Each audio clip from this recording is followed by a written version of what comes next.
What's going on, guys? This is Bryce Lewis. I'm here at elitefts talking about some of my favorite exercises. I want to talk about the lowly, humble push-up, which I think is vastly underrated with how little equipment it needs, how accessible it is, how scalable it is from beginner athletes all the way up to much more advanced athletes. And this is one of the reasons why I think it's so useful, is because it can be used for such a wide range of athletes for progressive overload. So we'll talk about some mechanics as well, and then talk about how we can make it more difficult as well for the athletes who may not be believing me that we can use it for higher advanced athletes overall. So of course we want to keep a neutral spine from the shoulders down to the ankles, but from there we're really talking about hand placement and where we kind of want to finish up with the bottom position of the push-up. So let me take off this hat because it's going to come off anyways. What we essentially want is for the forearm piece to basically be straight up and down at the bottom, and to keep the hands in kind of close. So you shouldn't really be feeling your shoulders a whole lot while you're doing this. You should be feeling your triceps and chest more. So if you are feeling your shoulder, it's possible that your hands are a little bit too high or a little bit too wide. So we want to keep the hands in a little bit closer to the body and scoot them down so about even with your nipples. From there, we just kind of want to brace and preserve and keep the head in neutral position and push down. This is a basic push-up. There's nothing too complicated about this. The two ways that I found to load this are to put load on your back and to increase the range of motion. So that's why I have these tools over here. We're at elitefts, we have these nice, perfect metal boxes with these pads that are about 6 inches high.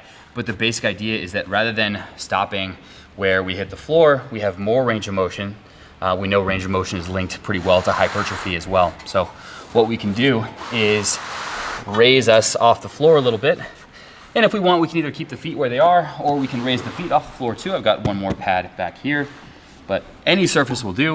You can do this next to stairs. You can grab a 2x4 or any really home object at your home and perform push-ups this way. So rather than stopping here, which we were before, we can go quite a bit further as well and get a little bit more range of motion as we continue to push. So quite a bit of range of motion.